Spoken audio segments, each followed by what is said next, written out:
is mos Bybels gewys. Mense is met niks tevrede nie.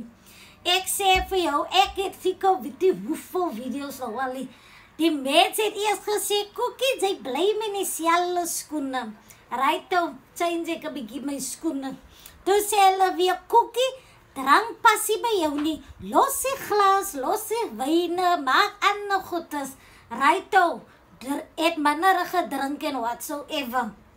Toe sit nou weer Cookie, jy vloek te veel. Ek wonder of jy so moet die Here praat, die wy jy sy naam noem. So ek weet regtig wat gaat nou die next problem wees?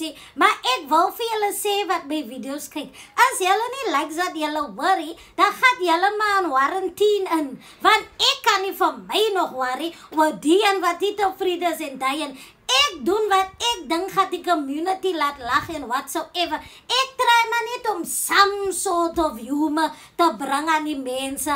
Maar daar sal mos altyd hy ontevrede mense wees. Maar ek wil net sê dankie want hulle hou my op my tone. Moenie hier kom in jou negative aura nie en whatsoever. Isolate yourself, man. As jy nie like dat Cookie Mema te sê die, want ek sal die Cookie Mema wees as ek sê wat op my mind is.